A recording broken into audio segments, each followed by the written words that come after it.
Ahoy there, boils, ghouls, and non-binaries. Welcome back to DohMance Dawn. Ha ha ha ha ha ha ha ha. I'm Luke, he, him, sometimes they, them, and I'm joined by my lovely, wonderful, and I don't remember what perspicacious means. Perspicacious. Yes. And my perspicacious co-host, Janine.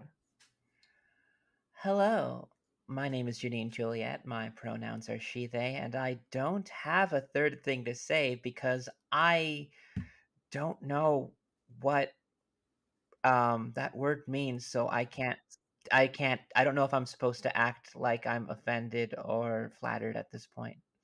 Perspicacious means having or showing penetrating mental discernment. You can read people. I can try. Mm-hmm. I can try. Yeah, but also your third thing is that you don't know what perspicacious means. I guess so, but I can't use that as my third thing now because you told me. You now know what perspicacious means. That can't be a third thing. Everybody, Deploy your perspicacity. Anybody who's listened this far into the podcast is already on the same boat. So I don't want to identify as something like everybody else who knows about it, knows it. Wait, so you don't want to go and identify as a person who's very turned on by middle-aged women.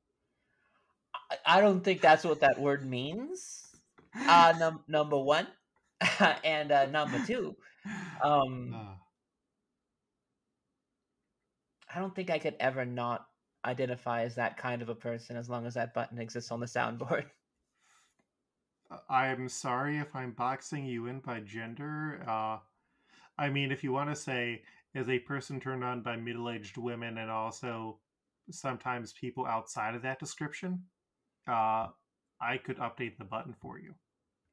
Janine can sometimes be attracted to non-binary people. Sometimes. Y'all aren't that nice, is all I'm going to say. Christ. All right, well, this is going to be a busy episode. Those of you who are listening to this episode can see how fucking long we went on.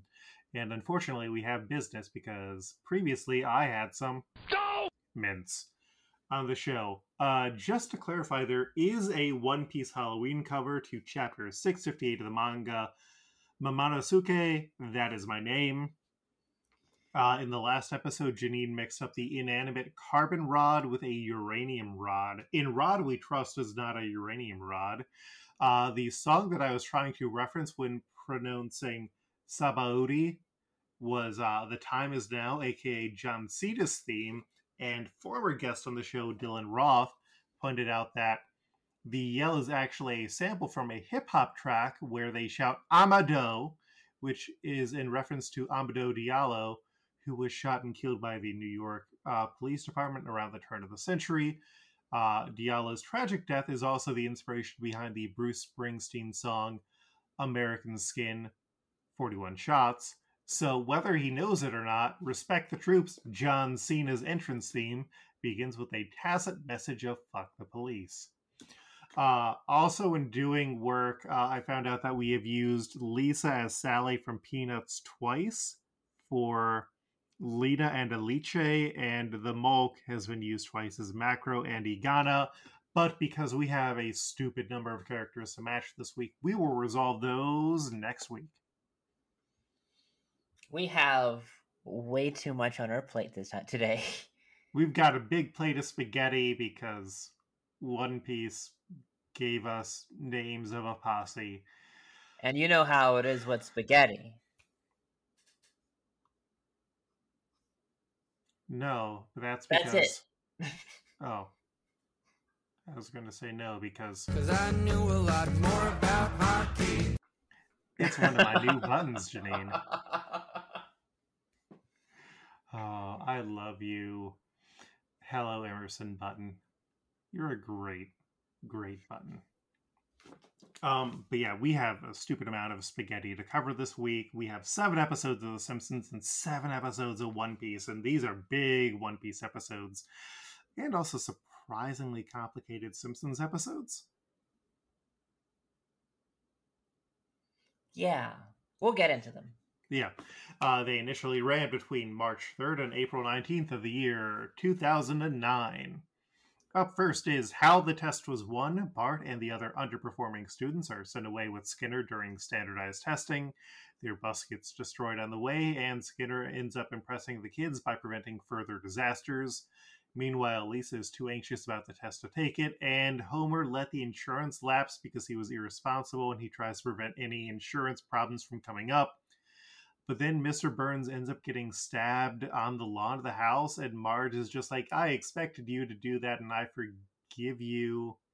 Which I feel like I might have missed something, because it just feels unresolved. And then Skinner declares that the test is unimportant when he returns to school, and they just start having a dance party. I feel like it would be like a cooler message if it was like resolved that Marge was like, I didn't trust you to do it and I did it myself. It's just such a weird thing. Like, I never like trusted you to do it, but also I just had it inside of your care and had it so that it negatively affects the entire family if you don't do it. Like, it puts like such an irresponsible thing on her. Like, you can't expect these things to go awry and still give him that level of responsibility. Like this is not great. Yeah, like it feels like a cop out to try and avoid another Marge's angry plot because they wanted to see plot for some reason, but I think they could have just left it at like Bart and Lisa dealing with this big test in different ways. Yeah, they didn't really need this kind of plot. I feel like they probably could have done it and explored it as its own A plot, fleshed out with like not that much tacked on to it. Except that King of the Hill did that, and it was a better episode, the one where they realize they don't have health insurance. Yeah. Or home insurance. Yeah, like they made that an entire A plot, and it dealt with Hank and Peggy's desire to kind of control things, if I remember correctly. But yeah, no loan again naturally. Homer uses a equity loan to pay for his Mardi Gras party, and the house ends up getting foreclosed on, so Flanders buys it and lets the Simpsons move back in. As their landlord, Flanders starts fixing the house, but then the Simpsons start abusing his like generosity, so Homer goes to the news and complains about him, so Flanders plans to evict the family. They end up bringing Grandpa in to live with them to try and prevent Flanders from evicting them, but then Flanders lets Grandpa move in with them, evicts the family, but then he feels bad and lets them come back in. And I say this as a person who rents and has a landlord. The Simpsons are being total fucking assholes here. Yeah, like I don't like that it's more than just Homer, and I know that Homer has a history of Ned like doing this kind of stuff with Ned, but after the Simpsons movie and after seeing other episodes of Homer being a decent person, this feels like this episode, the one before it, kind of definitely feel like a backslide a little bit. Especially weird because like there's gonna be episodes like later on that do feel better, and it's like, what are you doing here? It's lazy writing. It's lazy writing that does not fit the character as he's been shown more recently. And also I typed out to you a thing. Let me pull up that exact paragraph because it was a revelation on this exact episode. It was 10:19 at almost 2 o'clock for me. I don't know how that time works over where you live. That was almost 3 p.m. for me. Okay. The humor is so different in this batch of episodes. Like the gag, going too long gag, pops up at multiple times, and it feels so un-Simpsons-like. Like the standout is the Simpsons flopping around like fish Oh, it's like In the Name of the Grandfather's the one that they do that in? Mm-hmm. The Irish one. What was the one in this one that got me? Oh. I I don't watched know. all these like a week ago. These were more fresh inside of my mind earlier in the weekend, but then I watched 7 episodes of One Piece. And let me tell you, Those overrode it. yeah, there's, oh my god. Slavery, y'all. Not only that, but there was so much exposition that was like shotgunned at me. Like there was one episode of One Piece that I had to like completely stop and just be like, okay, I'm gonna put the English dub on right now because I've read this sentence 10 times Mm-hmm. figuratively. It was twice. Mm-hmm. But that's already twice, and like I retained nothing from it, and like a couple of scenes happened and I started feeling lost, and I was like, no, I should definitely go back, but I couldn't do it a third time and trust my eyes. I had to get my ears involved. Getting yelled at by Americans.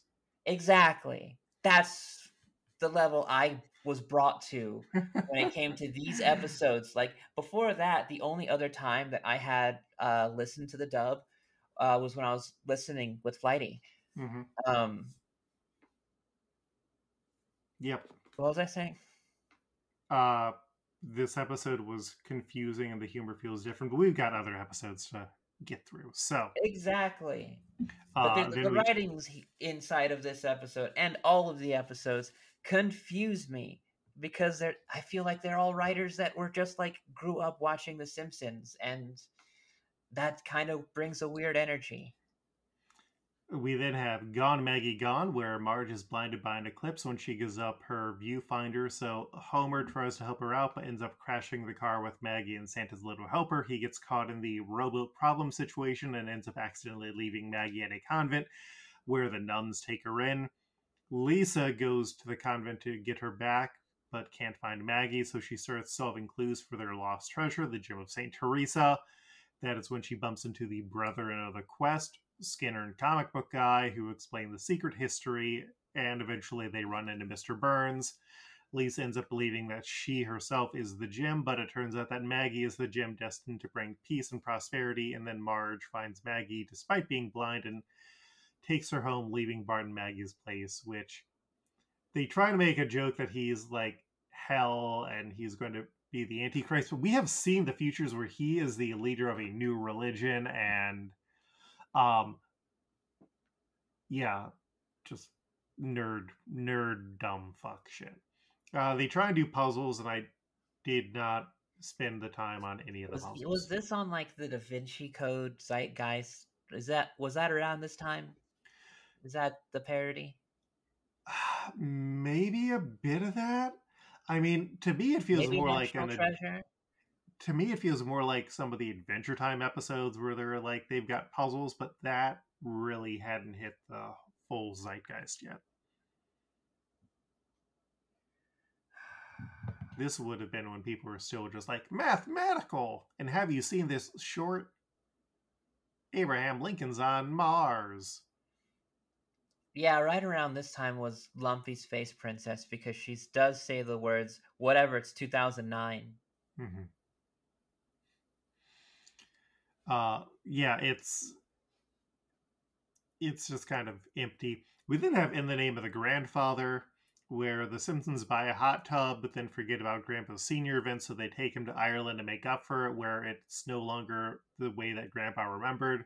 While Grandpa and Homer celebrate, the rest of the family does touristy things. Homer and Grandpa get drunk and end up buying Grandpa's old favorite pub, but no one drinks in Ireland anymore, so Homer calls Mo for advice, and they convert the bar into a smokeasy, which does great business until the cops arrest them and they are deported back to America.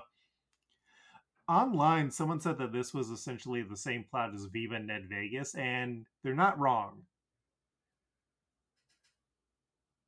It's a bit of a tourist episode. They get drunk, make a big mistake, and then have to get out of it. Yep. Yeah, it's the touristy things that they do are completely divorced from the rest of the plot. This is the episode that has the Simpsons flopping around like fish. Mm-hmm. Freaked out about it because it's definitely a gag that would have been a Homer exclusive, a Homer's only joke. Mm-hmm. For your Homers only Homers. Damn it, I fucked it up. Anyway, enough about fucked up punchlines. This punchline went on way too long, and it was weird because it was like it felt definitely more like a Family Guy bit than it did a Simpsons bit, and it was the first time something like that kind of hit me like that, and I was like, okay, so I have to kind of strap in because I have, if I don't have my only Homers, I don't have like a good reference. Like if anybody can be Homer level anthropomorphic, like an animal in a situation, then they can also be just as insane at anything. And like logically, you do want that as a writer, but like I don't know. I just got so set in my ways, especially like how much the teens like definitely hammered in a lot of the status quo, even like undoing Barney becoming a recovering alcoholic and getting him to relapse again. Yep. I also want to call out that they have a cameo where there's 4 Irish writers, and I understand that it's in Grandpa's memory flashback, but those 4 writers would have never been able to meet while they were living. Because one of them wasn't born until like a baker's dozen of years after one of them had died. So that's my less than 2 cents. We then have Wedding for Disaster, where Reverend Lovejoy finds out that he was an uncertified priest for a while and has to follow up on all of the ordination type things that he did during that time, which includes Homer and Marge's second marriage from when Kirk and Luann got divorced, which is just a wild callback, just in terms of this is what we're basing the story on. Homer tries to make the wedding special, but then Marge takes over, becoming a bridezilla. Homer goes missing on the day of the wedding, which upsets Marge because she thinks that it's potentially how she acted. And Homer wakes up in a scenario. Get what I did there, Janine? Oh my god. Bart and Lisa find a keychain with the initials SB and initially suspect Sideshow Bob before they realize it stands for Selma Bouvier. Homer, meanwhile, reads his wedding vows, and Patty and Selma let him go, and he never finds out who captured him. But Bart and Lisa confront their aunts and blackmail them into throwing a nice wedding reception. This one is a good one. I enjoyed this one. We get like a good amount of drama, and I am glad that when I got married, it was not like this. Because you know what I did, Janine? What did you do? I contributed to the wedding planning, and one of the first things that we did is talk about what was important to each of us. That way we could make sure that we could get those things accomplished. And we established a budget. Because I have seen so many episodes of Say Yes to the Dress and all those other wedding shows, and I know what not to do. I know what not to wear. I know what not to wear Amazon Reboot. Damn. I know how to say yes to the dress. Atlanta. So Sideshow Bob just being like a background character now is so fucking weird, isn't it? I would say that, except I also watched the new quote-unquote Halloween special that they put out for Disney Plus with Abby, because apparently they're not releasing the new Treehouse of Horror this year on TV. You'll only get it through Disney Plus, which is clown shoes. Yeah, that's the kind of bullshit, dog. Yeah. Like they're doing it with that, and I believe the Christmas special this year. It's clown shoes, but they had one of their Disney crossover specials, and it's just a bad song parody. And it's like, look at all these Disney villains that we put in. It's like, God, this is interminable. It's 3 minutes, and it feels so much longer. Kelsey Grammer really need money. Janine. Yeah. It was fun. We then had Eeny Teeny Maya Mo, where Homer gets in trouble because he doesn't have a good relationship with Maggie, so he takes her to the playground next to Moe's, and all the drunks get distracted. Mo talks about how he started chatting with a woman named Maya online who was coming to the bar that night. She is a little person, which Mo didn't expect, and Mo is worried about how the guys will treat her, and he ends up also being a jerk to her as a result, kind of taking things too far. Maya is suspicious that Mo won't introduce her to his friends, so he sets up a double date with Homer and Marge. Mo, after it goes well, proposes to Maya, but he continues to kind of just be disrespectful and has a hard time seeing her as more than being a little person, and so she breaks up with him. So Mo decides, Homer style, to try and make a romantic gesture by getting surgically shortened, but Mo still doesn't see her as a person. Also, shout out to, I guess now, Springfield Elementary has 2 trans teachers. And Marge, meanwhile, secretly records Maggie and finds out that Homer keeps dropping Maggie off at the park, but the time that she finally watches it, she sees other babies going to attack Maggie, but then Homer defends her, gets his ass beaten by babies. Maggie defends him. And then Mo realizes that he still has to grow as a person, but Homer reminds him that he found love once and he can find love again.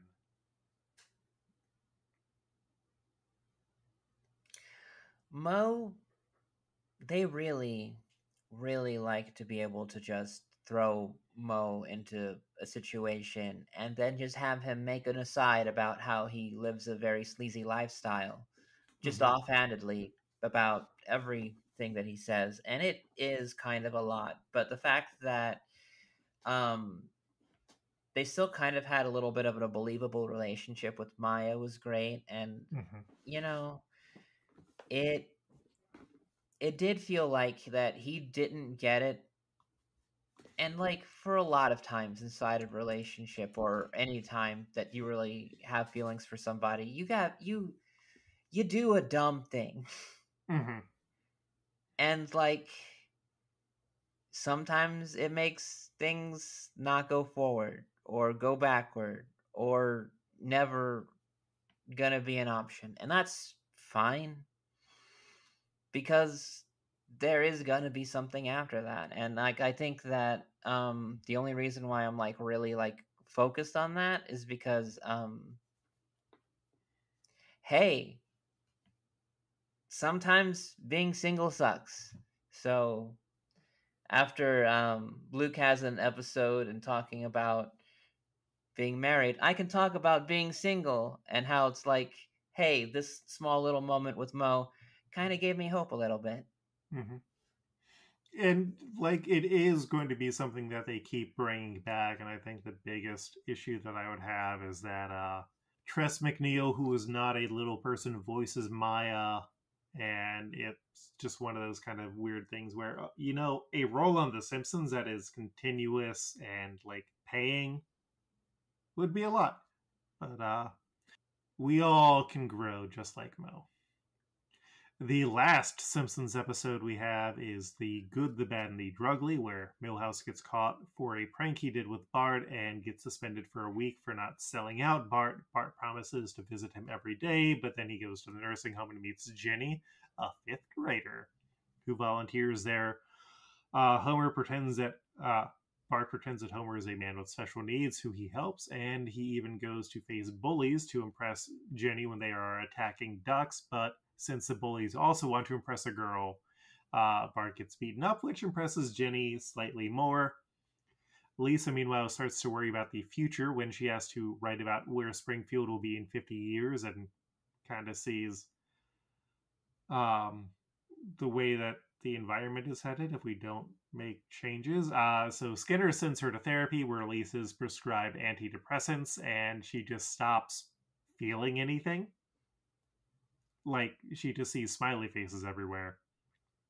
And meanwhile, Bart starts being a good boy and has Jenny over for dinner with the family. When Milhouse shows up, sees what happens, and then threatens to reveal who Bart really is. Marge, meanwhile, grows frustrated with how Lisa's completely out of it on antidepressants and makes her stop. And then Bart reveals who he used to be. to Jenny out of stress. She dumps him, and then Bart goes to make it up to Milhouse, and they Zamboni the school floors together. There's a lot of good drama in this. I think that the Lisa segments with the smiley faces, they did some very fun, creative things that they couldn't do animation-wise before. But I think that like it's Bart and Milhouse together, like as friends, and the drama between them started to feel stale a little bit. Like I think that You Only Move Twice, I think it was the only other standout time I think I really felt like a really good shift inside of like the Milhouse dynamic that gave like a good dynamic to both of them together. Wait, do you mean Milhouse doesn't live here anymore, where he goes to live in Capital City? That's the one. But yeah, I knew that without looking it up. That's the kind of people we're becoming. Becoming? Janine, I started at that position. I am just growing stronger and more unsteady. And 'cause I knew a lot more about hockey. That's true. Wow, that was a really good setup for that one. Yeah, I'm very excited for the Hello Emerson button. I know that at this point, this kind of stuff that Lisa is saying is supposed to really be like, I don't know, feel over dramatized, but like it kind of does feel that like in 2024, not even 50 years from when this episode aired, a lot of that stuff seems a lot more visible now. Don't you get a little bit annoyed when The Simpsons just predict something a little bit too well? Yes. New characters we can now use include Cletus's Fox, Liam Fitzpatrick, King of Mardi Gras Homer, Second Hulk, Old Nun, Ben Franklin, Howard Jr., the Possum, Major Preston, Donald, Tuxedo Salesman, King Wrong, Pat the Bunny, Tiny, Mr. Largo, and Shrek, along with many more. That's right, motherfuckers. We got Shrek. Dun, dun, dun, dun. And that's right, it's a Shrek watch. Where are we going to use Shrek? Who can Shrekking know? All right, and then we are covering episodes 391 through 397 of One Piece this week. These include Tyranny, the rulers of Sabaody, the celestial dragons. New rivals gather, the 11 supernovas. The target is Kami, the looming clutches of a professional kidnapper. Rescue Kami, the archipelago's lingering dark history. Time limit, the Harmon auction begins. The exploding fist. Destroy the auction. Huge panic. Struggle in the auction hall. That's my ASMR voice where I said huge panic, struggle in the auction hall. Novel. And timely. So, the crew splits up on Sabaody to explore what it has to offer, and Zoro immediately gets lost by remembering the wrong tree where their ship is docked at. God bless you, Zoro. You just gotta roll with it. Like, Zoro is brought to things that he is meant to be in front of. Sometimes it is the ocean. Sometimes it is the wrong direction. But it's always where God needs him.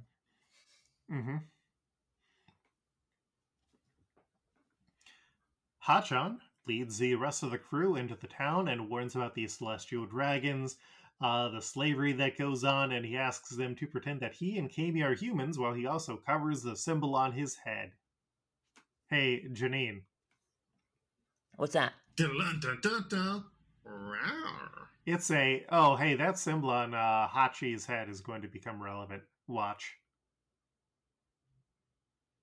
Oh. Was that always a part of his character design, too? Yeah. It's Sam Reichbutton. He's been here the whole time. Jesus Christ. Uh-huh. Yeah, it's long-running stuff. So the crew enjoys the sights with Robin and Nami splitting off to go shopping while Luffy and the others go to get their ship coated. Luffy sees a pirate with a slave collar begging for someone to save him. Hachan tells Luffy to ignore him, and the man's collar explodes. And then when the Celestial Dragons show up, who are dressed in fucking astronaut suits so they don't breathe the same air as everyone else, Hachan makes Luffy bow down to them. The dragons kill the man. Hachan has to hold Luffy back. And Papa Goo explains that if someone hurts a Celestial Dragon, the government will send an admiral and a fleet of ships because the Celestial Dragons are descendants of the people who formed the world government. Janine. Yes. Remember Garp? Yes. Garp is only a vice admiral. Oh.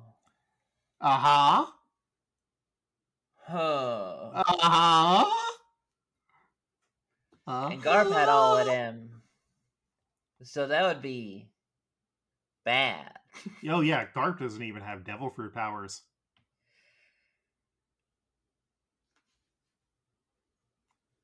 I guess that shouldn't surprise me, but Mm-hmm. you know, like just because someone doesn't show powers doesn't mean they don't have them, kind of a thing, you know?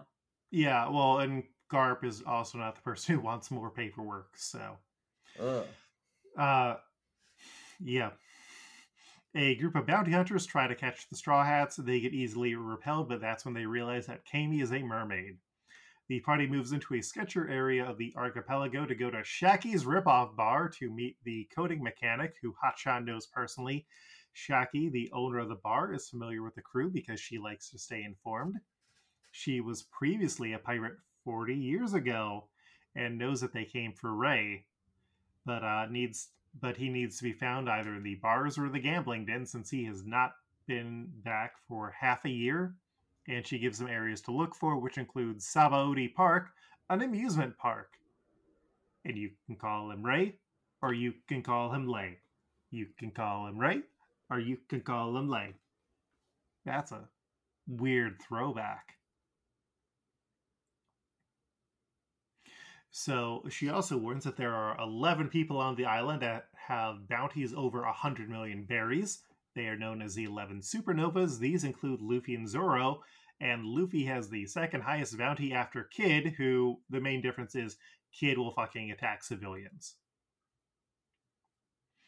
The crew then goes to have fun at Sabaody Park against Papagoo's warnings, and Kami explains that she's always dreamed of coming to the amusement park. And while they have fun, Peterman, the leader of a kidnapping gang, captures Kami. Janine. Yes. Did you recognize something familiar about Sabaody Park? I mean, I feel like that the teacups ride, it felt kind of Disneyland-esque. So we're going to go back a bit, but I just sent you a picture of Arlong Park. Oh.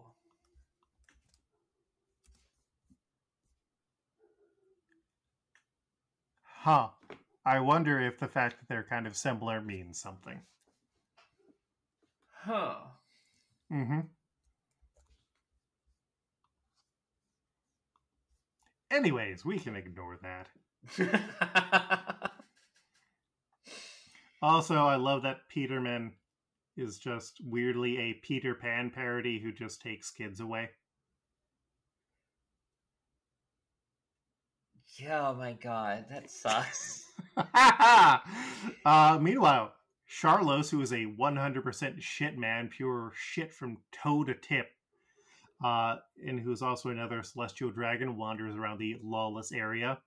He sees a medical team moving a man on a stretcher in front of him, and then he decides to kill the dying man, and then chooses one of the nurses to be his new wife. He shoots her current fiance when he tries to object. All while the supernovas watch, Zoro stumbles onto the scene, and when he tries to talk to Charlos, Charlos tries to shoot him, but Jewelry Bonnie turns into a child and pretends that Zoro was her brother who was killed, and so Charlos rides off. And Bonnie explains the whole Celestial Dragon deal, and Zoro decides, I'm going to take this guy who got shot to the hospital, and then he forces the hospital to treat the guy, and then heads back, walking in the wrong direction. God bless you, Zoro. God bless everyone. Back on the Thousand Sunnies, Sanji gets a call that Kami got kidnapped, and he decides to call in Duval's group, who are now called the Rosy Life Riders, and they all get picked up on flying fish to go and look for Kami. Papagu explains that fishmen shouldn't come to Sabaody because the humans are racist against fishmen and merfolk and see them as less than human, and also slavery and human trafficking are still legal here because the Celestial Dragons do it. In peace. That sucks. Yeah.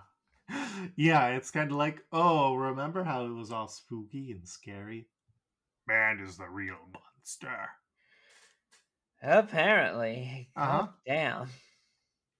So, Peterman presents Kami to a auction house in Grove 1 as the Celestial Dragons show up. At that same time, Kid and his first mate Killer are there, along with Law and his crew, including Beppo! Janine, are you excited about Beppo? I don't know about Beppo. What does that mean? You don't know enough about Beppo? I don't think I know enough about Beppo. Oh, okay. You'll start getting sold on Beppo. You're going to be a Beppo fan.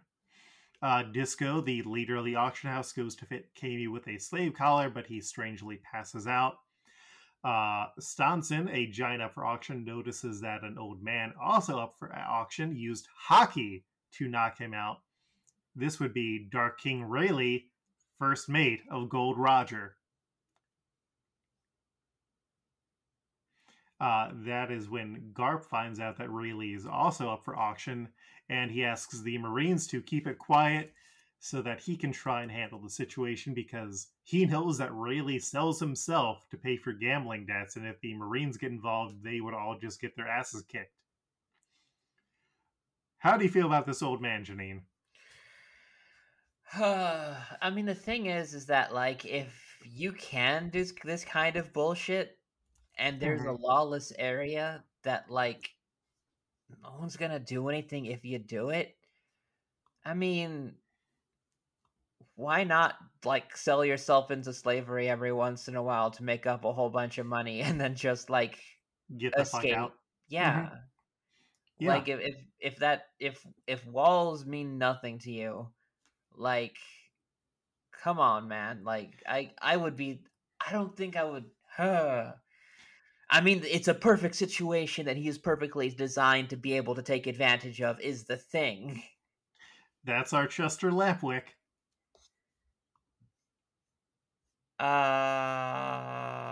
Is it? Back from episode 2. Oh my god.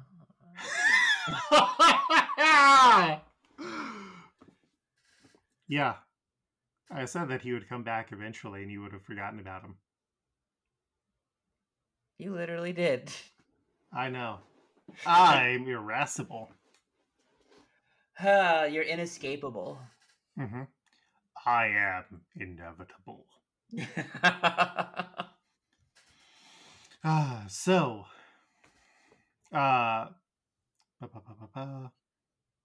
So we find out that Disco artificially jacks up the prices at the auction with fake bidders. Usopp, meanwhile, finds out where Kami is, so the Rosy Life Riders and the Straw Hats head over there.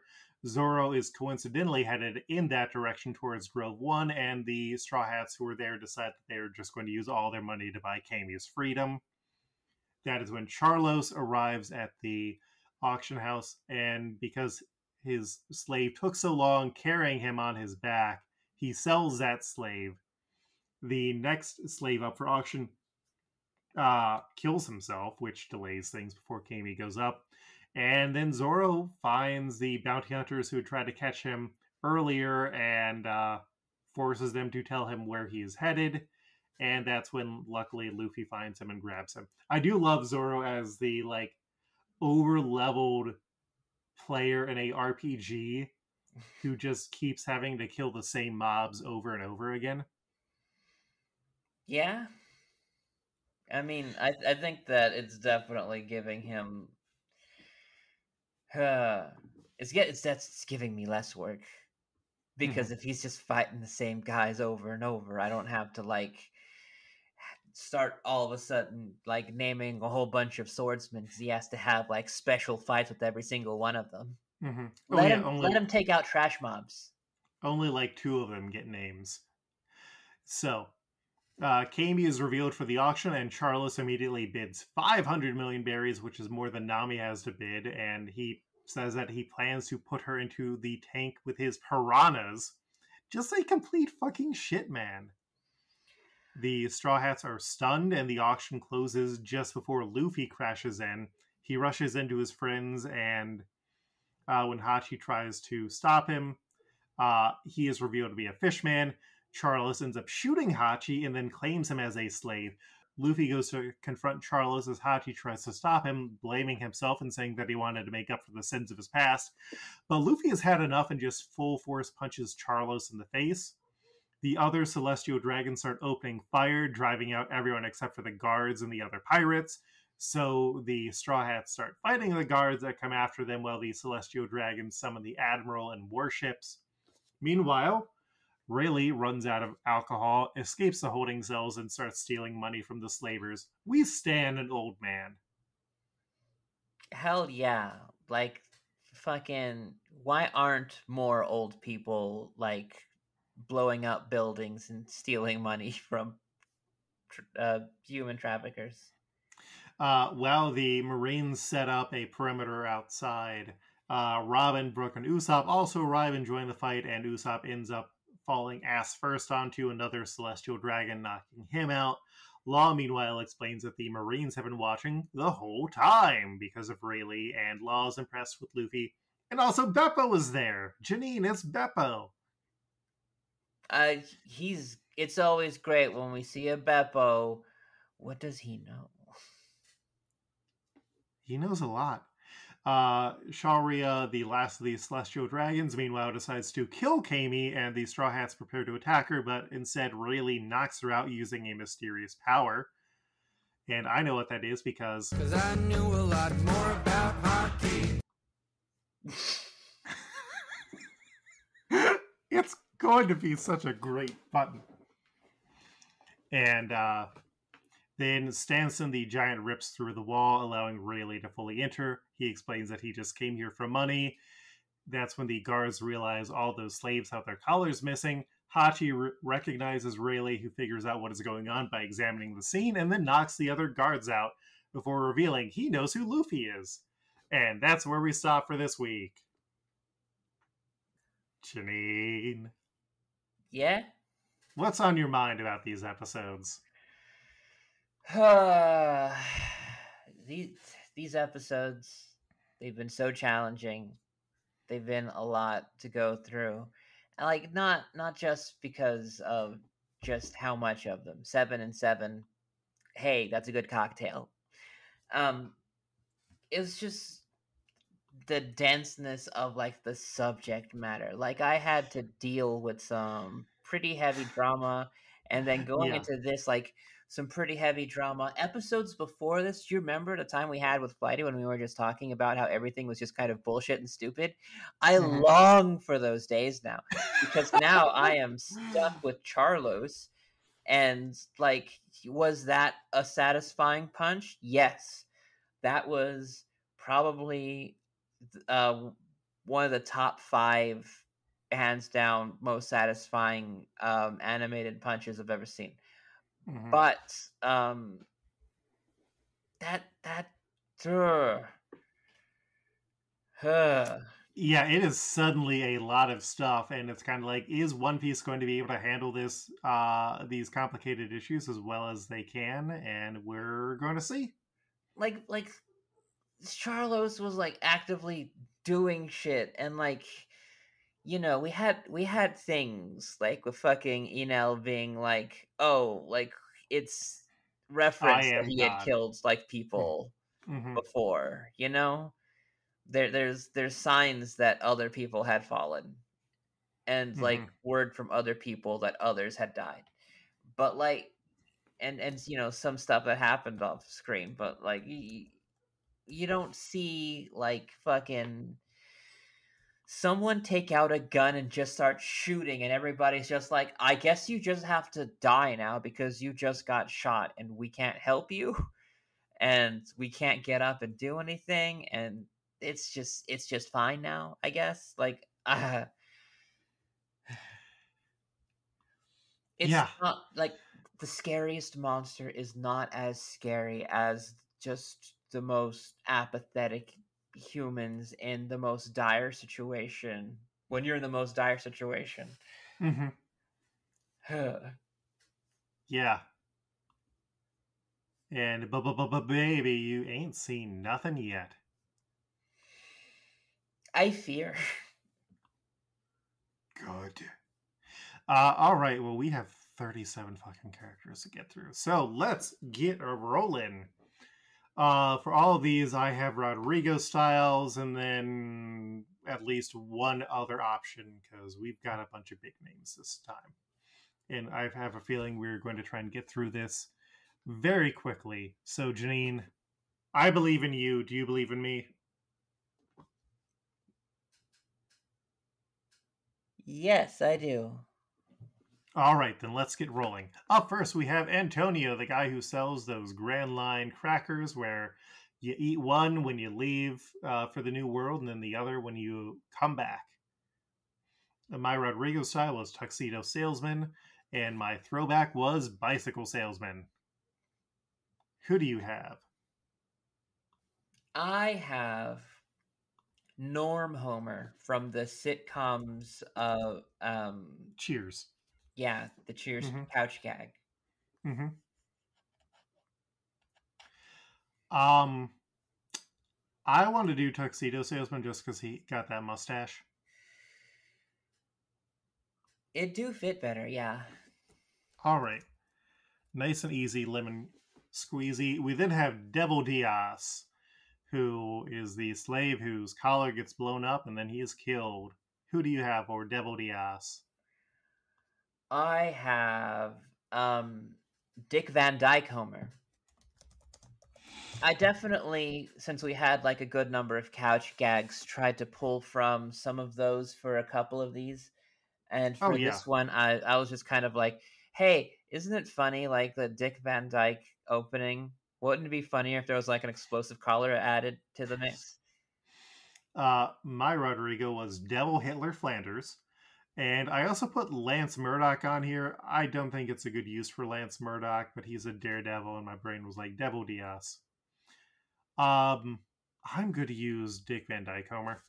Hell yeah. All right. We then have Saru, the celestial dragon's dog who pisses on a dead man. And my Rodrigo style was Cletus's fox, and then my throwback was Puppy Goo Goo.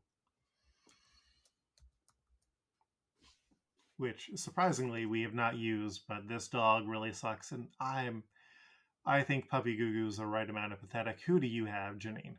I have Ratatouille, and I have Rosa Barks.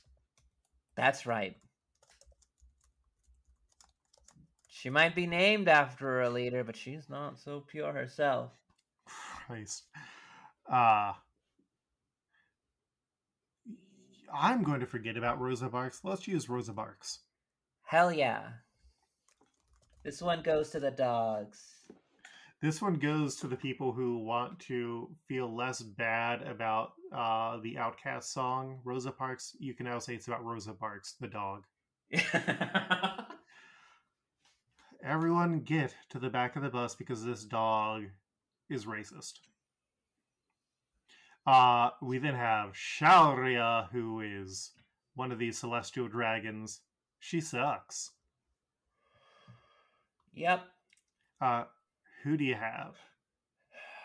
I have the one woman that sucked the most in this batch of episodes, and that is the prying eye commercial babysitter.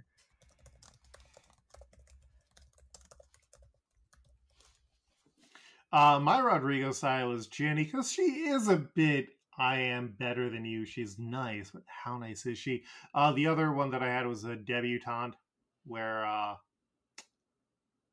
Larry Burns is like, oh, this is her coming out party, put her back in. She needs a few more minutes. Because we need a person who is rich. Can we use debutante here, Janine? I don't know. I think there's going to be other situations where a woman like that could fit in. But, like, where are you going to get someone who is, like, affably evil, like the prying eye commercial babysitter? We are going to get other people who are affably evil. The debutante has a bit that people are going to know. People are going to know that, but are we going to know this person too much? Like... Shaurya? Yeah, Shaurya is going to be recurring, mainly to be shat on again and again. And we need a rich person.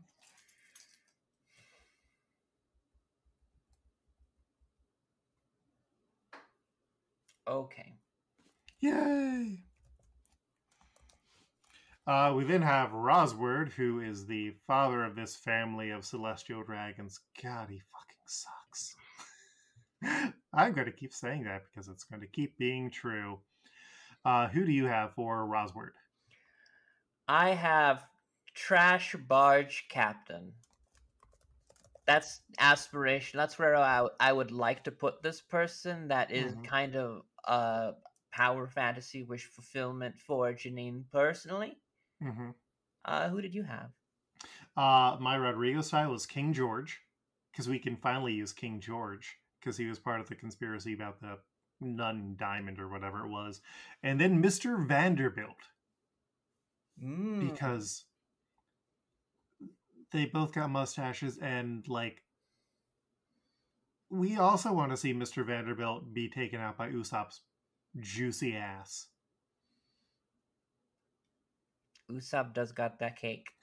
Whole cake. That'll become relevant to me later, I imagine. Yeah, this is a tool that we can use for later.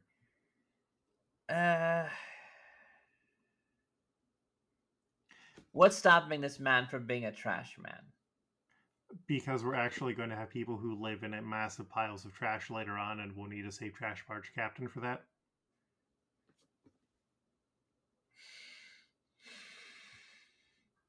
I'm only going to agree with this Uter piling because he's a trash barge captain. If he was just a trash barge worker, I would still be arguing. But captain's a very respectable position, and also a very notable position on a floating ship, which happens a lot inside of One Piece. I do feel good about King George III, though. Yeah, let's use some of that popularity that he has from Hamilton. Yeah. And to be honest, kind of similar vibes of just like how much you want to punch him in the face. I still haven't seen Hamilton. I've seen the musical number that King George has enough times to kind of get the vibe. Yeah, that's where he sings Rosa Parks by Outkast. We then have Jean Bart, who is a former captain who was turned into a slave, and guess what, Janine? What's that? Things are going to work out for Jean Bart. Oh. Jean Bart is going to become recurring. Jean Bart is a friend. I hope Jean Bart finds love. My Rodrigo style was Sideshow Bob Frazier. And my other one was Food Additive Bart, where Bart has the dream about his future job and he's a food additive tester and it turns him into a monster. Because Sweet. that's a Jean Bart. Who do you have? I have King Wrong and Truckosaurus. Truckosaurus! Okay, I can either go for King Wrong or Food Additive Bart. We will need animals for future arcs. We did get another Ape Homer, though. Mm-hmm. Oh, yeah, we've had a few Ape Homers. Because we also, I don't remember if we've used King Homer or not. I think we've used King Homer, but we just got, like, the entire family as apes. We have not used King Homer. Oh, okay. Mm-hmm. I want to do King Wrong on this one, so because we have an abundance of Monkey Homers now. So yep. We finally made a monkey out of him. Jean Bart is King Wrong. We then have Minoruba, and along with Karikin, the two of them are slavers / bounty hunters. Who you got for these two? I have only Rodrigo styles, and I have the Yupricons.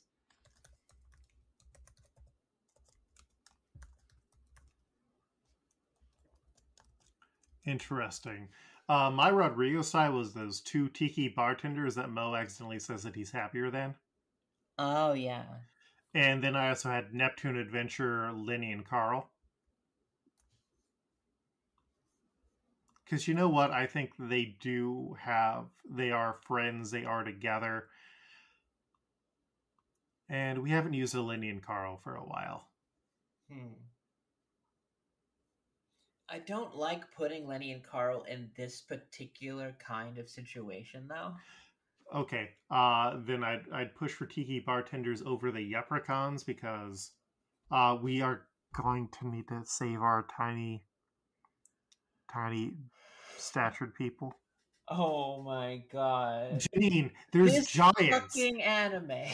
There's giants. We have seen giants, so obviously there's going to be the opposites of giants. Yeah, there are giants in the sky. I know the song. I know Soundheim. But God. Okay. I'm fine with Tiki Bar tenders. They can get offended as much as they like. They're pretty disposable. I don't want to do Lenny and Carl that ugly. Fair. We then have Shaki, aka Shakiyaku, and I can't wait for you to find more out about this MILF. I mean, technically GILF. Huh. Just in terms of age, yeah. Wife City. She will rip you off and you will say thank you. I mean, if she, like, pulled off, like, a crumb off of my face and ate it, I think I would need new pants. Yeah, you're going to get stoned in a few episodes. Oh. Yeah. Yes, that's right. It's a... Janine will get what that joke is a reference to in a few episodes. Watch. I mean, I'll also be, like, stoned on light. I get high on life, Janine, and that's why I have to edit the podcast, I guess. Who do you have as your pick for Shaki? So, my first one I'm kind of proud of, but it is Carla Lisa from the Cheers section of the Couch Gag, the sitcom's Couch Gag. I also have... I have both Maya and Renee, because I feel like that Shaki definitely has, like, that has dated Mo before energy. and has dumped MOBA for energy. Oh, hell yeah. So my Rodrigo style was the Wed Lobster saleswoman, because it's the same hair. It It's literally the same look. is. It is 1 to Uh, 1. And then I also had original Lindsay Nagel, because you know what? Shaki is very much like a Lindsay Nagel. She knows what she wants. She knows how to get it. She knows how to get you to pay for it. As much as I do like that aspect, I do think, though, that Lindsay Nagel is more evil aligned to me personally. Oh, you don't think that lying to Chopper is evil aligned? Who lies to Chopper? Who doesn't lie to Chopper? Yeah, but she gives him cotton candy and then tells him it's going to be incredibly expensive. I think that's a joke. I don't think that's a lie. She has Lindsay Nagel energy to me. I really want to push for Renee. Can we think about Renee? Maybe look up her, like, Simpsons wiki, kind of like get her vibe again, so we can do a good solid comparison, so she has a good solid chance. For those of you listening at home, Renee was played by Helen Hunt in the Dumbbell Indemnity, and I forgot that she was married, or she married Hank Azaria. But yeah, she is the florist who dates Moe, and then Moe ends up using Homer's car and framing him. And if you are dead set on Renee, I can be flexible for you. Thank you. Mm-hmm. This is a show about working together, and I mean, she's got similar hair, not exactly the same, not as close as fucking Wed Lobster saleswoman. She's fucking dead on. Mm-hmm. Yeah, but we aren't using Wed Lobster saleswoman for a 5-star character. We are not going to remember Wed Lobster saleswoman, except in terms of Shaki hair. We then have Jewelry Bonnie. And my Rodrigo style is Shauna, aka Shauna Chalmers. I didn't know how small of a part she would have. Shauna is a character who's going to become a frequently recurring Simpsons character who gets a few episodes wrapped around her. And considering she has like one line in this episode is fascinating. I also had Gina Vendetti. Shauna is on there because one of the things that is going to come up is her age is highly problematic and flexible, and it's the same thing with Jewelry Bonnie.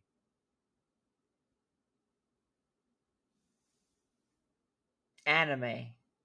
Okay. Yeah, don't trust the age of pink-haired girls. Okay. Unless you want to end up on Anime Dateline. Who do you have, Janine? I have Kathy Ireland. Mm-hmm. And then I also have Mindy, because I know that girl can fuck up some room service. We already used Mindy Sinclair. When did we do that?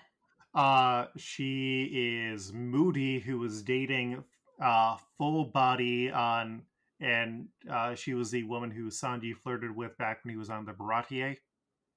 She was hot. Mm-hmm. All right, I'm good with Shauna. Excellent. I can't wait for this to continue to pay. Reverse Eye Patch also suggested, and I don't want to say how serious it is, Hans Moleman, but we aren't gender swapping the one female member of the Supernovas. We then have Capone Beige, who is just fucking Al Capone anime. Fucking member of the Anthill Mob.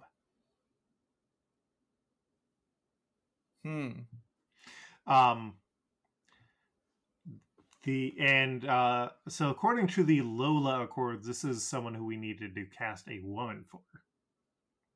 Right. And my not unserious Rodrigo style is Maya.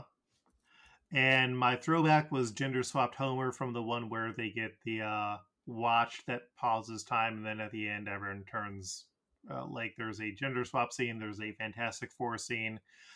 Who do you have for Capone Beige? I actually didn't pick one. Oh. You see, as much as like I know about the Lola Accords and I know that why this has got to like get played out how it's supposed to be, Mhm. I felt You did not have enough? no, I felt that like I would push my own wants onto a Mhm. character like this at like for like what I would like want a partner just I felt like I was just gonna pick a hot girl just so because like I knew kind of what the end game was going to be, and I kind Mhm. of wanted to fuck with the meta a little bit, and I didn't know this character enough to be like, okay, but what if I just like correct it and just choose something closer to the character? And I'm like, there's not a lot there that I could be able to just like feminize and find a female character on, but I was like, I can Yeah. trust Luke, and I think did you have this one as a? Are there any other names attached to this character? Oh my goodness, we have a snail. Hold on, let me get this. Mhm. Reverse Eye Patch suggested Cookie Kwan, #1 on the West Side, and Mike Patton suggested Wilma from the Flintstones. Huh. I think that Cookie Kwan could work. She has the right sort of aggressive attitude. Maya, I think, would kind of work as a funny version of Capone Bege's powers. And also, I mean, who would you rather have dating a Patty Bouvier? Maya or Wilma from the Flintstones? And trust me, fellas, there is a difference.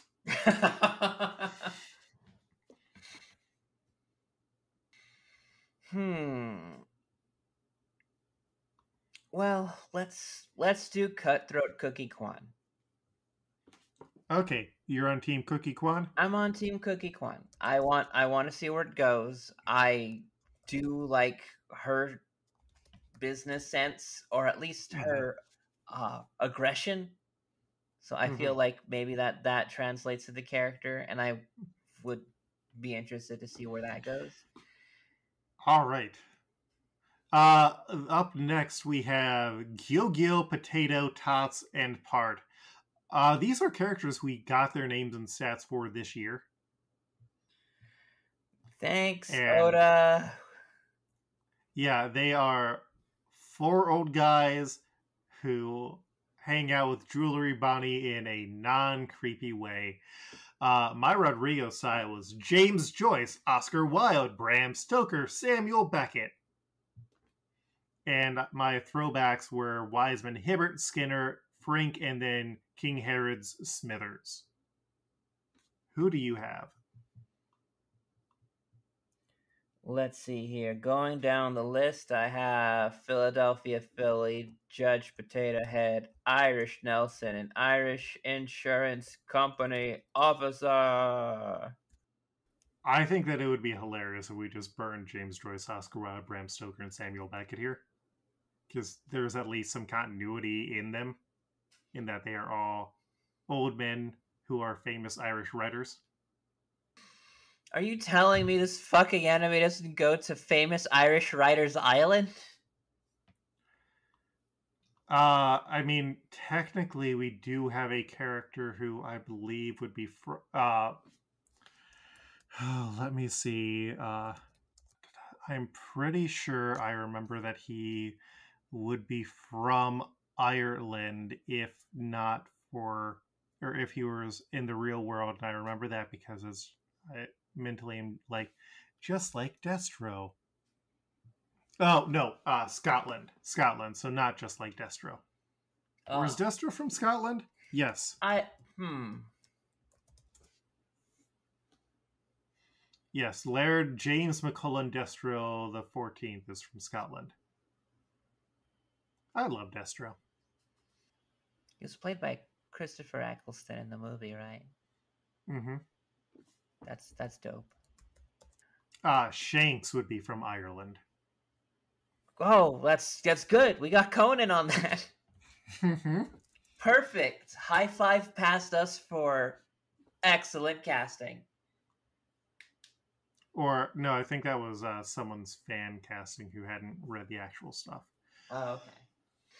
All right, let's throw all of our Irish writers in a pit. And then we can talk about Basil Hawkins. Oh, yeah, this is the one where you're going to be like, wait, this is where you're using that? So, Janine, who do you have for Basil Hawkins? I have the Parson.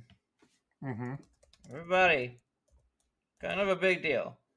Anyway, and also I have the Psychic from Bart Carney, because I think it was just like a very fun gag. And like, I just kind of like think of that level of just kind of like hokiness to like the kind of like fortune telling bullshit that he was kind of like just doing offhandedly. I mean, it saved somebody's life, you know, but you know, it was still kind of like bullshit. Yeah. Well, my Rodrigo style is Howard Jr. Because, you know, I thought that, oh, well, Basil Hawkins likes flowers. But my throwback is an important one, Janine, because... Do you know what time it is, Janine? Oh my god.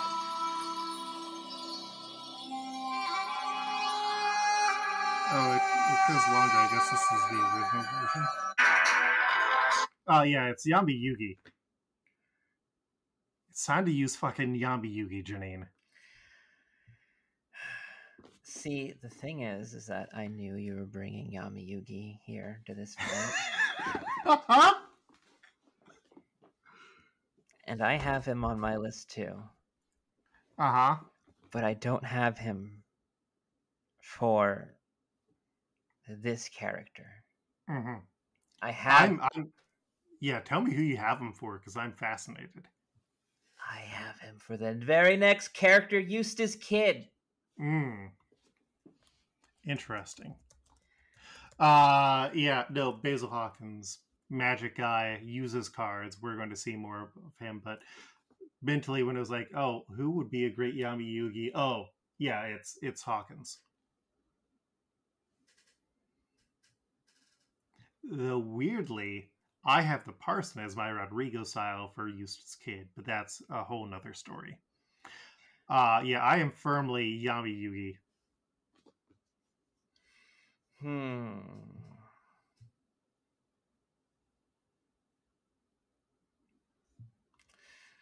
The psychic thing is funny, but Yami Yugi is hilarious, so... He also uses cards. Oh, come on. That is 100% a outfit to duel in. That is. Alright, we're giving it to Yami Yugi. Alright. We then have Eustace, Captain Kidd. And, Janine, who was your Rodrigo style for Eustace, Captain Kidd? Red-headed Bart.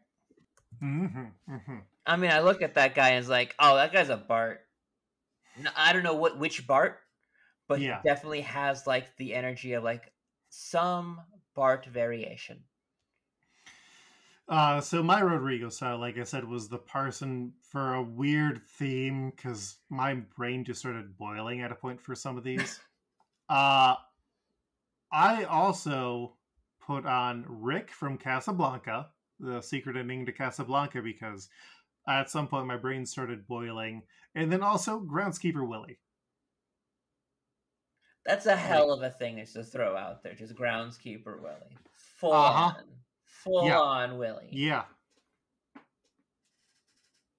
Eustace Kid is also an immigrant like Groundskeeper Willie. Eustace Kid has magnetic powers and can kill you with a rake just like Groundskeeper Willie. Eustace Kid has red hair just like Groundskeeper Willie.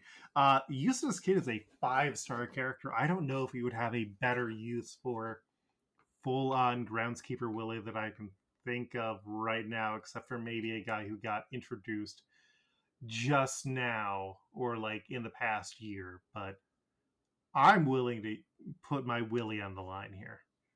My full Willie. Oh my god. I don't know how comfortable I am with that because of just how much of a Bart this guy is. Mm-hmm. But the thing is, like, Willie is also kind of a badass too. Mm-hmm. Like, did you see his girlfriend? Oh, yeah. And, like, Willie will fight a wolf. He will ask Lunch Lady Doris to grease him up. He is perfectly capable of, like, singing and, like, fucking, like, being a gentleman. Mm-hmm. We have also seen him kill people. And that is why Eustace Kid has a bigger bounty than Luffy. Because no one hates civilians more than Scots. Scots and other Scots. Yeah. Damn Scots. They ruined Scotland. Huh?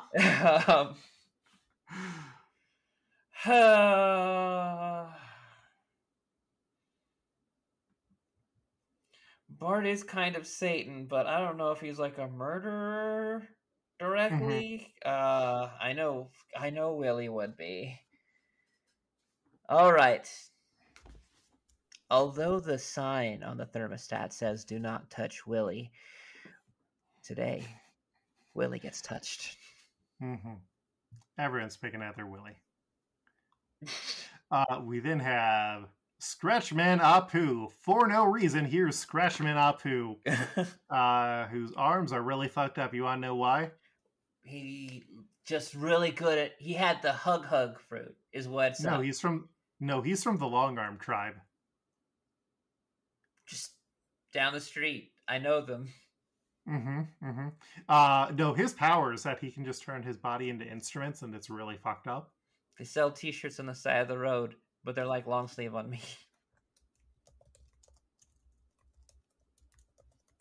Also, I'm not sure why, but every time I see him, he just looks to me like anime Andy Daly. Like, I'm not sure why, but just something about him reads Andy Daly to me. Who do you have for Scratchman Apu? Well, my Rodrigo style was the Tex Avery Wolf. Mm-hmm. But for looks, I have Alcatraz. Mm-hmm. And because his name is Apu, I knew you were going to choose Apu, and we have nothing to ever do with Apu. And if we got to put Apu somewhere, it might as well be somebody who's also named Apu. Yeah. Janine, my Rodrigo style was Ling Chao, because he was the only real Asian character we had introduced in these episodes, and he's vaguely Chinese coded. But yeah, I also had Apu because I don't think anyone is going to complain that we cast Apu as Apu, because This is the safest thing we could do with Apu. Yes, this is our... I guess Apu can appear in cameo episodes now, or in episodes as cameos, but he just can't speaking lines. So Apu is our Scratchman Apu. Awesome. We then have the internet's boyfriend, Trafalgar Law. It fucking gets to me how much this motherfucker looks like my brother. Oh no. Like, my brother is the pretty one in the family. Let's not parse things right here. And he looks like this guy. He looked like this guy in high school, and he is almost 40 now and still fucking looks like that. Like, he just didn't age. He just looks like just a fucking, like, 19-year-old skinny fucking brown like fucking nu metal boy. Oh yeah, the internet is horny for Trafalgar Law. Matt I Mercer know voices everybody's him in... like fucking horny for my brother too. So like, I just by looking at him, I just know like, yeah, people like this motherfucker. Mm-hmm. My Rodrigo style is Don Jacques Lalonde, one of the hockey commentators. My other character who I had for him is Mr. Bergstrom. Because you know who else everyone kind of wants to fuck? But like in a more low-key way, Mr. Bergstrom. He also has a sort of mentor energy to him and a calm, collected energy, especially compared to Kid and Luffy. Then Who do you have? will like my choices. My Rodrigo style was Sam Malone Bart. Mm-hmm. Because at least season 1 Sam Malone, that guy was fucking hot. Mm-hmm. He can Woody and my Harrelson. That was him, right? No. Fuck. But Woody Harrelson was a bartender in Cheers, so like you're not Ted Danson. Ted Danson. Yeah, no, Ted Yeah. Danson also can fucking get it. Right? Young Ted Danson? Like Silver Fox Foxy. Oh, and he was young. Season 1 Cheers. Go back and watch season 1 Cheers. It's the only season you need to watch of Cheers. I don't know, maybe when Frasier gets there. Lilith? God, fuck, I want... let's see. And for my throwback, I have Donnie from The Departed. Mm-hmm. So...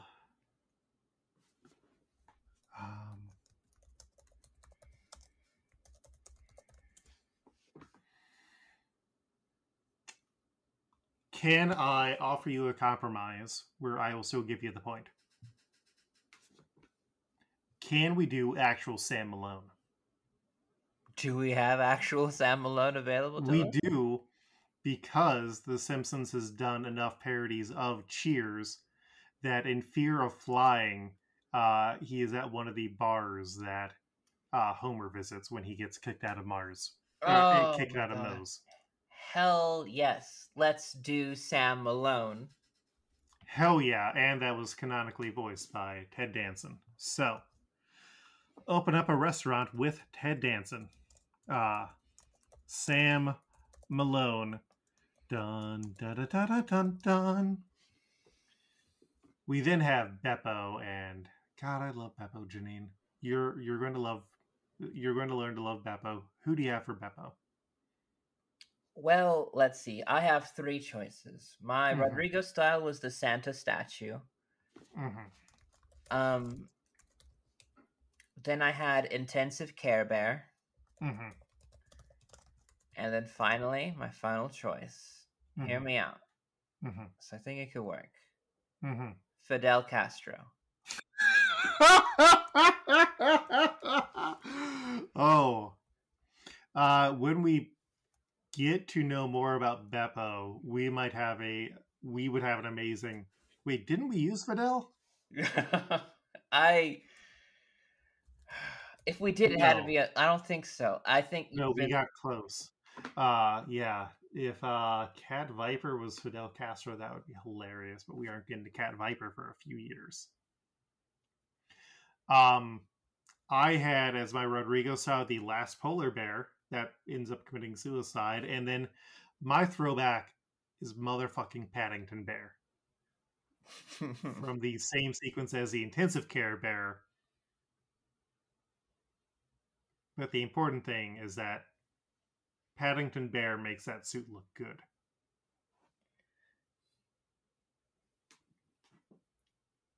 And that way we can invite Ben Whishaw to come on and voice Beppo.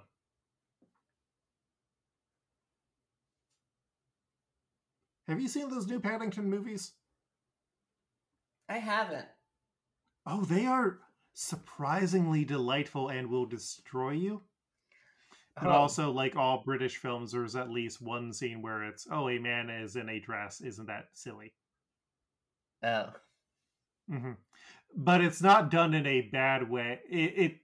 It's not great, but it's at least say, oh, this guy is into it and thinks that this lady is pretty. Uh, Yeah, yeah.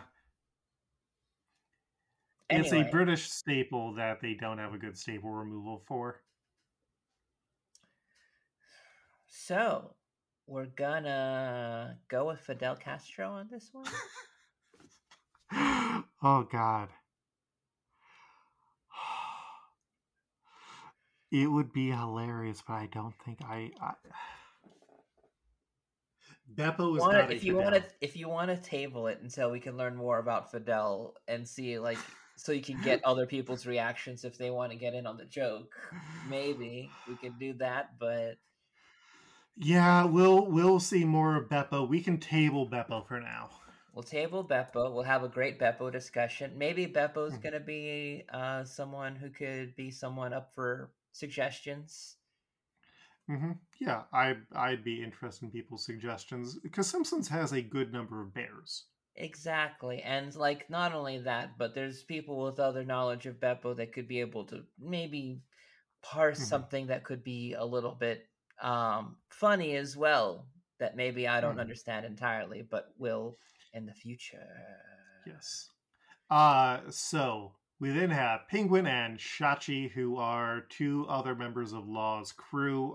They're bros. They are best friends. They are always seen together. My Rodrigo styles were Wayne Buckhorn and Jean-Pierre Petomaine, who are the other two hockey commenters. I also had on Seamus and Liam Fitzpatrick, the two men who become brothers when they immigrate back to Ireland, and then U.S. Rescue and Canadian Rescue. Who do you have? I have Discount Mattress Man and Mattress for Less Man. Two rival mattress stores right next to each other for a moment found peace and embraced each other. Wonderful.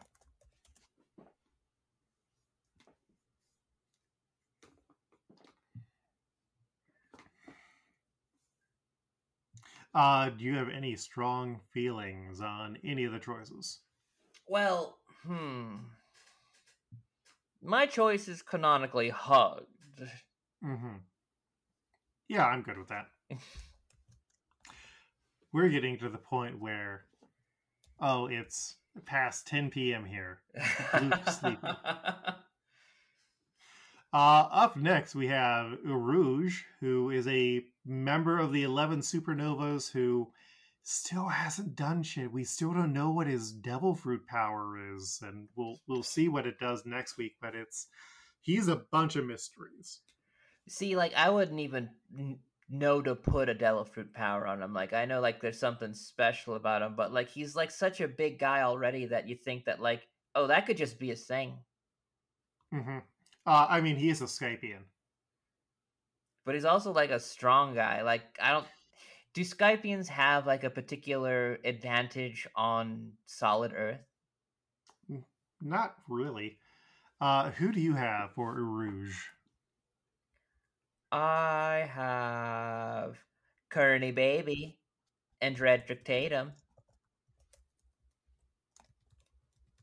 Kearney Baby would be hilarious, but like the Dredrick Tatum thing is like just it feels if We like inspiration was taken from him, you know.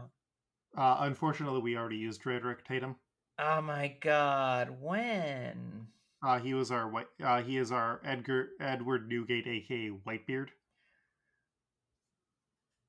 You know, strong choice. Mm-hmm. My Rodrigo style is Jasper's son, who is just a younger version of Jasper because of that beard. I also had on as a throwback the world's strongest man, but can I raise a point that is going to be crazy for you, and I think you're going to like it?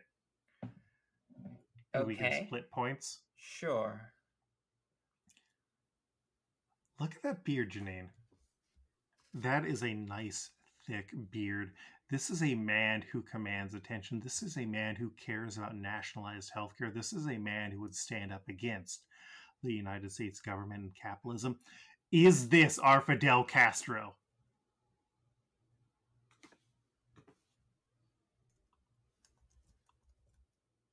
Sure. Yeah. Then I Janine, definitely see it. I mean, in Fidel Castro's eyes, with $1 trillion bill, yeah, this is Yeah. that motherfucker. you know what we've done? What's that? A Fidel Castro. Oh God, it has been over 60 episodes and we have finally cast Fidel Castro. Ladies and gentlemen, Finally, we got him. we got him. We did The it, curse Joe. is lifted. Mm-hmm. Mission accomplished. And you know what the great thing is? What's that? 'Cause I knew a lot more about hockey. All right. God, I did not see Fidel Castro coming tonight, but Fidel Castro came all over me. Is there something funny about Fidel Castro coming all over me? Oh, I was just thinking about SEO. Feel the rain on your skin. It is coming from Castro. Up next, we got Killer, this Daft Punk looking motherfucker. I had 3 suggestions. My Rodrigo style was Elmo on Ice. I also had The Mouse. And then also because I started going weird and he's a member of Kids Crew, I had Isla Lund from Casablanca. Who do you have? I only have one, and that's Sideshow Bob Fraser Crane. That was the biggest killer kind of person I had, but goddamn Mouse would be hilarious. Yeah. I was Like in I was in the same room as Art Spiegelman a few weeks back, and I think he would find it hilarious. So, Mouse it is. Mouse in the house. Yes. We then have Diaz Drake, because he pronounces the X Diaz. Okay. Mm-hmm. Who do you have for Diaz Drake? I'm so glad you said that. I'm so glad you said that. I have King of Mardi Gras Homer. Mm-hmm. And I have Senor Ding Dong. Ooh. I'm... Right, that was pudding. Okay, we have not used Senor Ding Dong. I'm pretty sure he has come up before. My Rodrigo style, because I know what his power is, and we can gender swap one of the supernovas again, is Bridezilla. Because his power, we're going to see, he turns into something.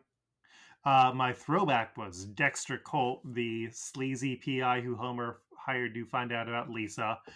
And then my other suggestion, are you ready for this one? Sure. Original Seymour Skinner, not the Armin Tamzarian Skinner that we all know and love, but the old guy voiced by, I believe, Martin Sheen. Mm-hmm. Part of me also thought it would be funny to put on Marge's dad, just because I think the hair would be kind of funny if the fluff coming out of his hat was blue, but that's neither here nor there. I kind of really like Senor Ding Dong. Yeah, let's do Senor Ding Dong. I definitely feel the character and the vibes a lot more. Mm-hmm. We then have Peterman, the Peter Pan parody. Peter Pan's parody picked perfidious prepubescence. My Rodrigo style was Couch Rancher from the Couch Gag, and I had a throwback, the sheriff from Hit the Gator and Run, where he is voiced by who would be Batman. Oh fuck, I forgot his name. Adam West? No. Batman voice. No, the really good one. Diedrich Bader. Oh yeah. Because he also essentially sells the Simpsons into slavery, because that's what the modern incarceration system essentially is. Get awake, people. Janine, who do you have? I have. Well, we actually did have somebody who does kidnap a child inside the epistles of Simpsons we saw. I put down Mother Superior.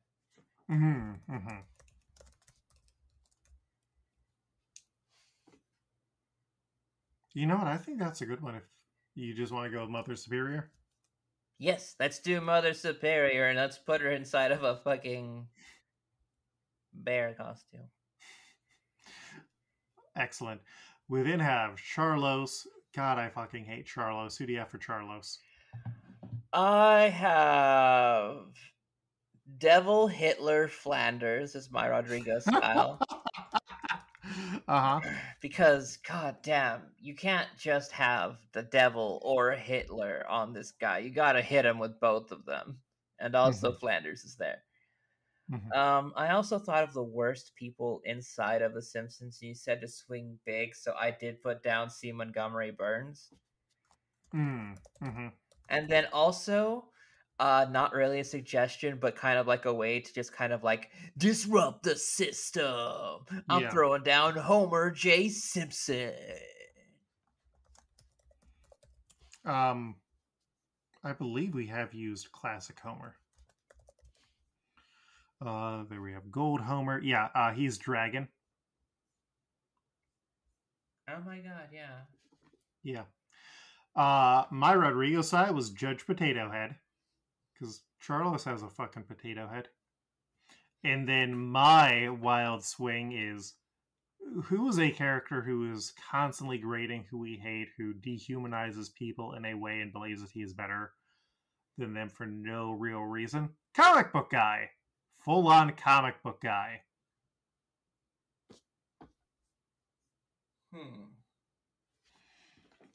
Because we also get a bit more of the form there, and I think it's one of those things where it's like, oh, yeah, no, that would make sense. I think comic book guy as The Simpsons as we know it now, you could definitely make a case, but I think that I am also cursed with the knowledge that Family Guy, that the fucking comic book guy, jeez, wow, where did that come from? Comic book guy does kind of go through like a change. Yeah, he goes through shit, and like I don't think that Charlos, even if he did change in any particular meaningful way, I would ever accept it and feel like having the exaggerated forms of both Hitler and Satan pasted upon him does give me catharsis. It labels completely correctly that this is a son of a bitch. But I think part of the problem is sometimes, like, Charlos does not necessarily seem like he is a devil Hitler Flanders. He's a person who is treated as though he is above every people. And we have seen, like, comic book guy in a lot of weird power groups. Like, he was a member of Mensa who tried to limit how often people could have sex. He was part of the like brotherhood that was trying to steal the gym. He is a person who thinks that he is better than people and will belittle them and insult them and hurt them. And while he does get to grow, I think that very much that nerd superiority is still there, and it is still an undesirable trait. I think that it is undesirable trait, that particular one, though, sticks out to you in such a way to... Though we also did have, like, another aspect of comic book guy represented in the Collector as Moria. So, like, this won't be the last comic book guy we likely see, but I think for the prime one, it is he will treat people as they are disposable collectibles. And we want to see him eat shit every now and then. Do we? I don't know. I feel myself more aligned to comic book guys sometimes. But that's because he's been given more pathos as things have gone on. But, like, if you see him belittling someone for how little they know, does he deserve bad things to happen to him? Like, we saw I mean, the way that he often does have bad things happen to him. Mhm.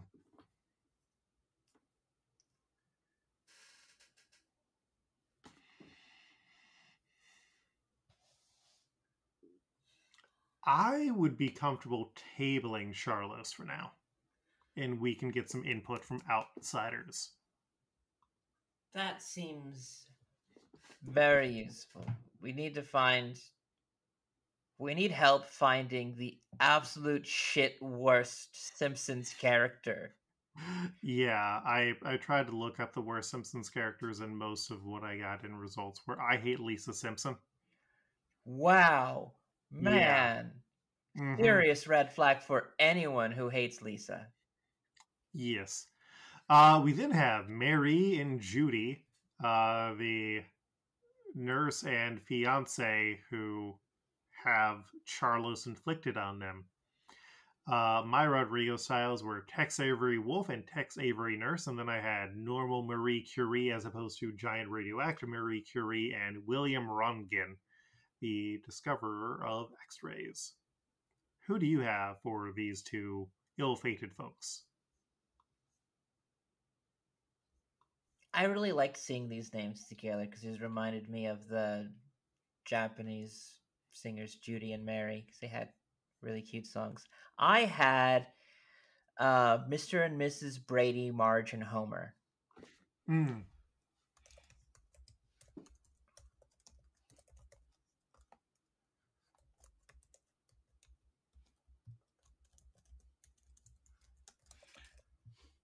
Oh, I wrote Branny Bunch. Interesting. I thought that having like an iconic TV couple as them was kind of like they seem cute, you know, like they're just two regular just kids growing up fucking gonna get married, then all of a sudden everything changes because this asshole happened to like with his mouth agape picking his nose and shit just like gawk at this one girl for like a little bit too long, and it was like lucky 13. Yeah, I'm good to go with Brady Bunch, Marge, and Homer. It makes it just so much more tragic for me. Mm-hmm. See, the good thing is we've now been going for an hour and 45 minutes, and my voice is getting tired, so we've got to run through these. We then have Baron, who is a bad joke character as a guy dressed like a mermaid, and it's like, oh, that's not a mermaid.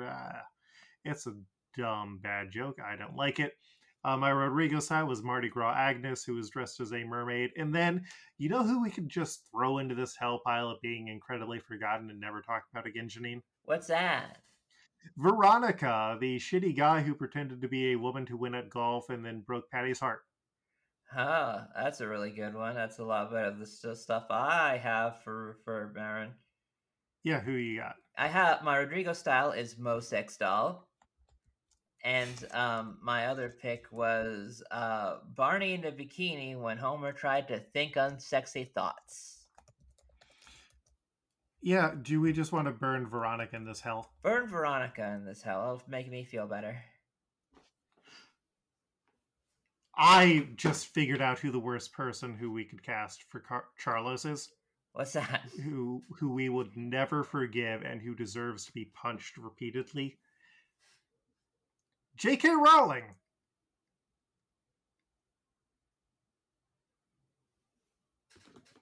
You know, that feels like a really good choice. Yeah, because I already talked to our cover artist, and this week Kris is doing the cover, and I think Kris would also enjoy drawing J.K. Rowling getting punched in the face by Luffy. J.K. Rowling, the character on The Simpsons, as Charlos Mm-hmm. for legal Yes. reasons. That is what we're referring to. Mm-hmm. Yes. Yeah, J.K. Rowling, please don't Streisand affect our podcast and draw thousands of more people to listen to it. We then have Heat and Wire, who are kids' other boys. They have such weird vibes because both of them kind of dress like they are coming from Rocky Horror Picture Show or a goth club. Both, kind of. Yeah? The Gothy Horror Picture Show. I did not have good picks for either of them. Going along with the joke about the parson being Eustace Kid, I had Old Nun and Nun with a Parrot. And then I had Sam and Lewis from Casablanca going with that dumb joke. And then I also put down Pop for Wire, which is from Mom and Pop Hardware, but it's really just squeaky voice teen. Who do you have? I have first Hulk. I have second Hulk. You know what? I love it. Let's use first and second Hulk. This is how I'm getting points on the board. I'm just like, we're just doing this episode when you're just really sleepy. You just want to get through it. And I just have something funny. So far you have 19 points and I have 16. So you're winning. Oh my god. Wait. I'm not out of the woods yet. I forgot. I have 17 and you have 18. I had put you down as getting the J.K. Rowling point, but J.K. Rowling was my idea. We then have Disco. And I had the House Actioneer as my Rodrigo style, and then we could just burn Disco Stew here, and I think it falls under the same Apu rule where no one would really complain that much. Who do you have for Disco? I have the Home Auctioneer and I have Disco Stew. Like, it's just perfectly up there for like both of them. Let's burn Disco Stew here. Yeah, let's just do it. Like, fuck it. There's enough Disco Stew variants too that if like there's somebody who's vaguely similar, we just pull one of those. Like, yes. We then have Pasha, who is a dancer who got captured and brought to the slave market. She was my Kathy Ireland Rodrigo style, and then I had unnamed ballet dancer from the one where Lisa takes up ballet and smoking. Who do you have, Janine? I had Diane Marge from the Cheers opening, because Diane was my Kathy Ireland. Watch Cheers season 1.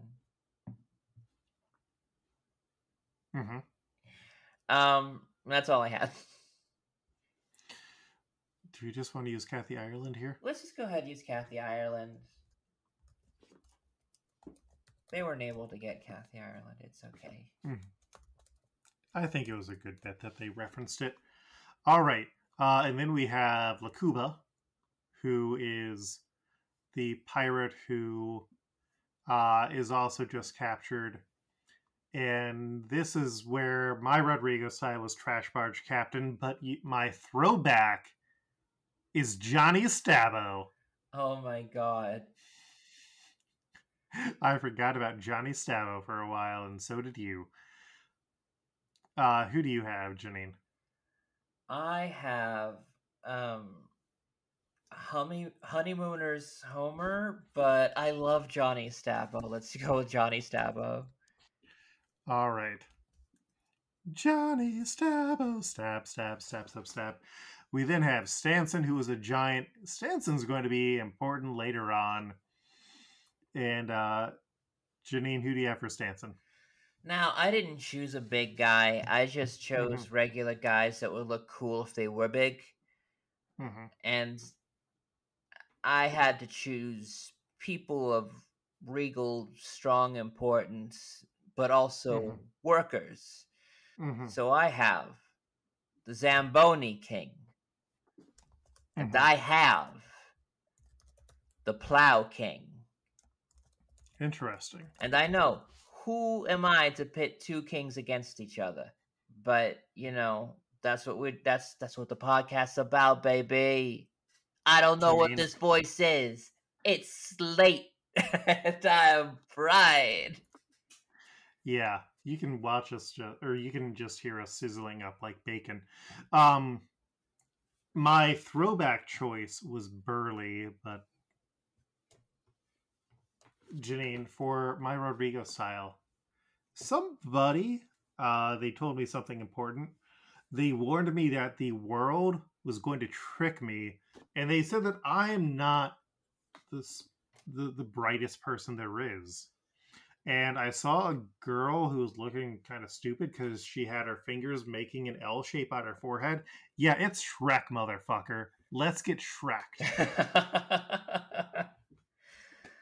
I thought you would hold out for Shrek longer. Shrek makes me come immediately every time. Okay. All right. I will note that, but I have Donkey! Oh my god. I'm gonna Uterpile Shrek, and here's why. I'm going to Shrek edge you for like the rest of the podcast for us, but until the point comes where I come to a character where I've got to blast on Shrek. Oh, I blew Fidel Castro too soon, you're saying. Because now we can't just mutually edge each other. You know what the bad thing is? I said that I was going to start cutting out clips of the show for TikToks as a promotional thing, and it's like, yeah, there's lots of clips. They're all going to be awful. It's wonderful.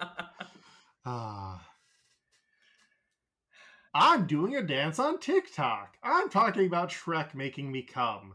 DohMance Dawn. DohMance Dawn. DohMance Dawn. Yeah, that's what you signed up for. But no, I'm gonna Shrek orgasm denial you, I guess.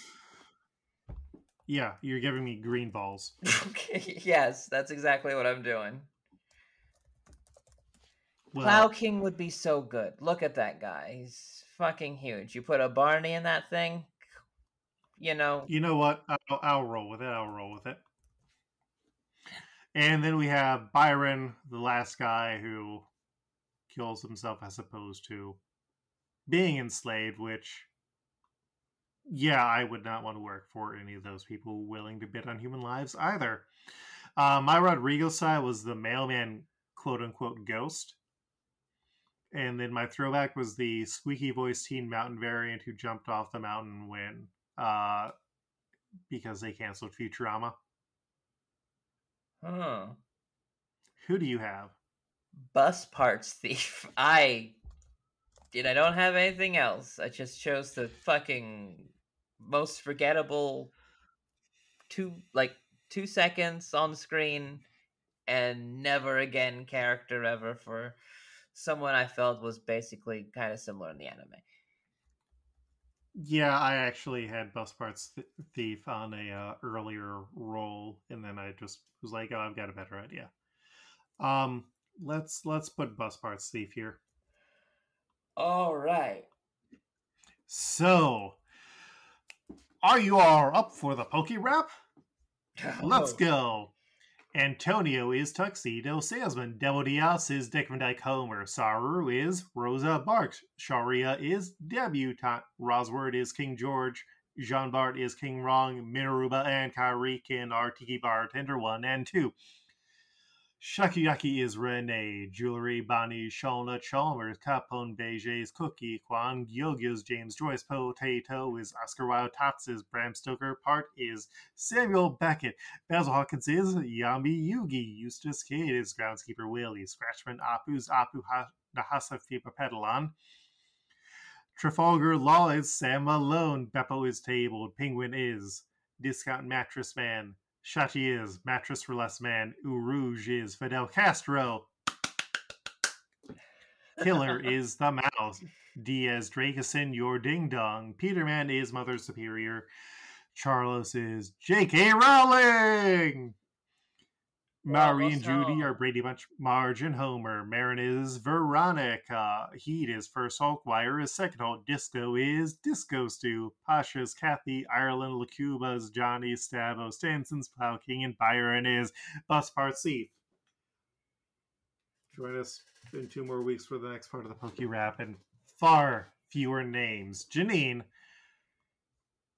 where can people find you online? You could be able to find me on Blue Sky almost exclusively. Like, I still have a Twitter, but the thing is that it's locked. I'm not adding anybody to it, and it's gonna get deleted soon. Like, I am just scavenging it for good tweets that I had, and I don't know, funny interactions I had with friends I want to save. Because I didn't save those last time before I deleted my account, and I just really felt I lost a lot. Anyway, that's to say, Blue Sky, Janine Juliet. If you're not on Blue Sky yet, get on it. Also, Janine is Dope on Instagram and Poisonous on Space Hay. Luke, where do people find you online?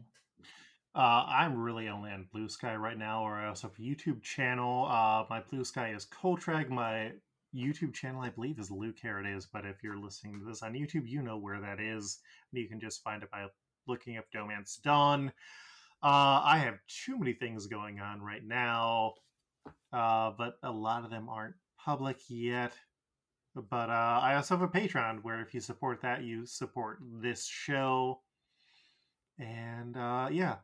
Our cover this week is by Kris Dobbins Art, who you can find at cdobbinsart.com. They do a lot of great work and need commissions, so have them draw you art. They have done a few of our other excellent covers. And then DohMance Dawn updates every other week. You can find us at DohManceDawn.com, on YouTube, or on the podcatcher of your choice. If you enjoy the show, please tell other people about it. And that, I think, wraps everything up for now. Janine, next week you're going to not learn. 'Cause I knew a lot more about hockey. Yeah, the clip doesn't really work there. Let me, Janine, things are going to get a bit rough. Let me play this other clip from the song. We lost and we lost and we lost and we lost and we We'll lost. see you in 2 more weeks. We lost